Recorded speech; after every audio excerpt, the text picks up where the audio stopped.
Hi, this is Dr. Gregory Sadler. I'm a professor of philosophy and the president and founder of an educational consulting company called Reason.io, where we put philosophy into practice. I've studied and taught philosophy for over 20 years, and I find that many people run into difficulties reading classic philosophical texts.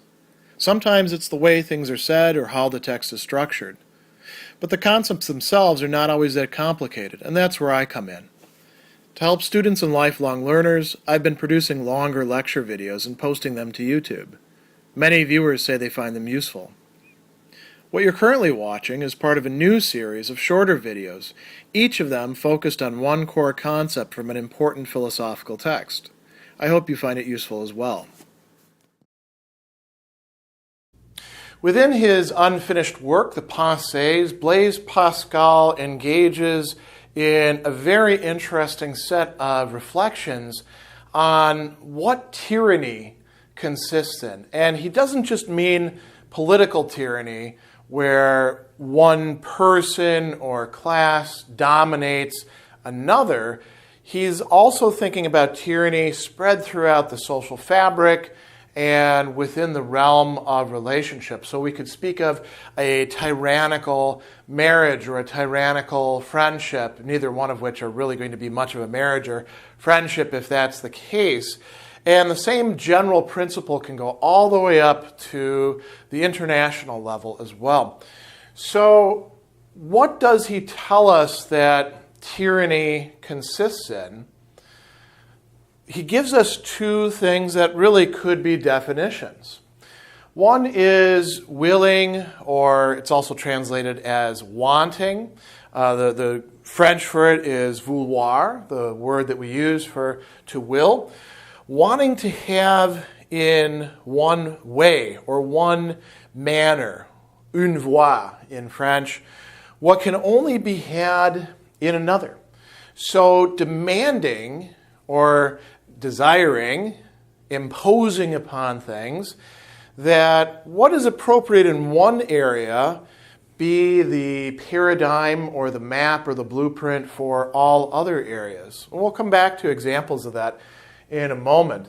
Another definition that he gives, and it's actually one of the subject headings in the French, although not in all the English translations, is desire, and there it's just a translation of désir, right, in French, of universal domination, sometimes translated as universal power, domination universelle, beyond its scope, beyond its, in French, ordre, the legitimate ordering, the appropriateness that it would have. Now, notice that Pascal in this is not saying that nobody should ever give anybody any commands, that we're all being tyrannical by doing that. He's not saying power is a bad thing.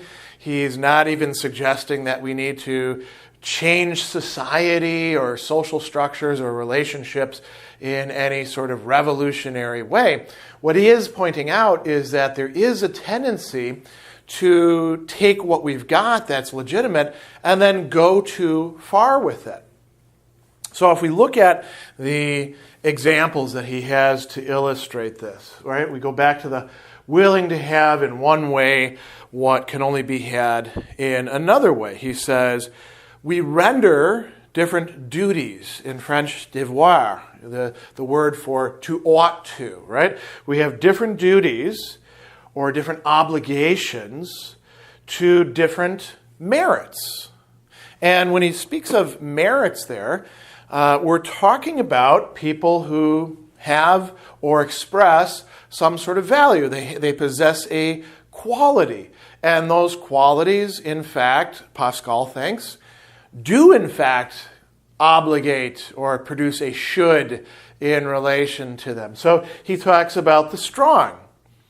We should, in fact, recognize that some people are stronger than others in many different ways. Physically stronger, with muscles, or mentally stronger, stronger in terms of being able to call upon greater resources, whether those be of wealth or of power or prestige.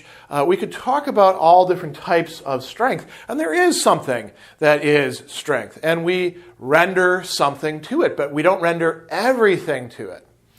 Likewise, attractiveness. Here it's translated in the English as the fair, and he says in French, des beaux, right? The beautiful, the people who are attractive, either physically or in terms of personality, or perhaps even they just occupy a privileged place within the fashion constellation of the time, right? And there is something to be rendered to them. What else? He brings up the sensible, the people who he calls de bon esprit, the people who have a good mind, the people who can think things through, maybe sort through difficult financial decisions, or who have good advice to give you about how to raise your children, or the person who fixes your computer when it breaks down, right? He also talks about the pious, the people who are in some way more connected with the divine, and through their practice, through their understanding. A little bit later, he'll also talk about the learned, the savants, the people who have studied, the people who have mastered some sort of discipline and can tell you about it. Now, each of them has their own legitimate scope. Each of them does have things that we ought to render to them. So he says we render different duties to different merits. The duty of love to the pleasant, to the agréable, the people who we enjoy. We ought, he thinks, to love those who are actually pleasant. The duty of fear to the strong. We should respect those who actually do have power. That doesn't mean that we say everything that they do is A-okay. But, if we see the police person and he or she has a gun and a baton and taser and pepper spray, maybe we don't go up to them and start pushing them around, right? That's part of that duty. He goes on, the duty of belief to the learned. If all things being considered equal, if we go to somebody who we think is actually an expert on something, say a biologist, and we want to ask them about cell division, and they tell us, here's how it works, we shouldn't say, I've got my own facts about that, alternative facts. We should say, no, they actually know what they're talking about. Now, does that mean that we have to give that same thing to the strong? If the person who has arms and authority comes up to us and says, 2 + 2 = 5, you're perfectly in your rights to say, no, you're not a mathematician. And really, you're not. Even if you were, you wouldn't be much of one if you're thinking that's the case. We don't have to give the same sort of things to everybody. So there's an importance of recognizing genuine and legitimate differences. It's tyrannical to expect that simply because you're good looking, that therefore you should be given a seat at the table and discussing some intellectual matter. It's wrong, it's tyrannical to think that because you're intelligent and have studied philosophy, that therefore the people who make the rules and who carry out public policy ought to bring you in and listen to you. And we could go on and on and on. Looking at the second one, this desire of universal domination, he talks about different assemblies, different groups of people. He says, we have, again, the strong, the fair, the sensible. And he says, each person rules within their domain. It's translated here as at home, right? And he says, chez soi, within their legitimate area of expertise or their legitimate area of value, of providing something to the rest, and not in other places. The problem comes about when they want to get involved in the other places and, tell everybody else how it's going to be. So what happens then? He says, Sometimes they meet, the strong, the good-looking, foolishly fight as to who shall be master. For their mastery is of different kinds. The value that they have to contribute is of different kinds. Now, he goes on and he says they don't even understand each other. And the fault is the desire to rule everywhere, to dominate everybody and everything. This is, Pascal thinks, something that is part of our general human nature. So we all have to be on the alert against this and guard ourselves from falling into this. Notice that the good things about ourselves are precisely what can lead us to become tyrannical in relation to others.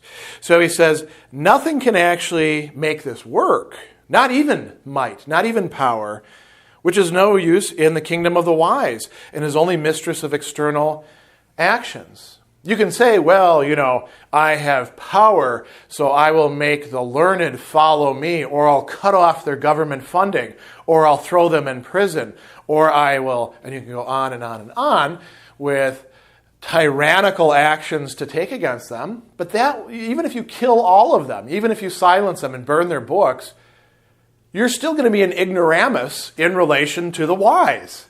You still won't know anything by comparison to those who actually have studied and do know. And we can go on and on and on with this. You can study as much as you like. That is not going to make you a more attractive person. You can be as attractive as you like. You can go through cosmetic surgery. You can bulk up or slim down or whatever it is that you think produces the aesthetically pleasing human being. And that is not going to get you any power or make you any smarter. These simply don't work that way. So he goes on and he says, these expressions are false and tyrannical. I am fair, therefore I must be feared. I am strong, therefore I must be loved. And we could go on and on. I am rich, therefore I should be accepted among the company of scholars. I helped you across the street, so therefore I have a right to your phone number. We could go on and on and on with example after example. And the key element in all of them is going beyond the legitimate scope of whatever values you have. Pascal also goes a little bit further in discussing this. You might say, well, that's great for those who actually are smart or rich or good-looking or strong or pious or any of these sorts of things. But what if I'm an average Joe or Josephine and I don't really have that much to bring to the table and to offer? Pascal, in fact, discusses that too. He says, it's also false and tyrannical to say, he is not strong, therefore I will not esteem him. He is not able, therefore I will not fear him. So there are some things that we ought to give to other people. Even if a relative, for example, is kind of a bitter pill to swallow from time to time, that doesn't mean that we don't actually owe them some degree of affection and interaction. There could be certain lines, if they're very abusive, then we cut them off. We could go on and on with this. With everybody who we're in some sort of relation with, we can behave towards them in ways that are tyrannical, or we can behave towards them in ways that are at least closer to justice, kindness, and recognizing the legitimate differences that we have and the different things that we all bring to the table. The tyrant is somebody who demands that everything not only be their way, but that all the values constellate around the value that they think is the most central.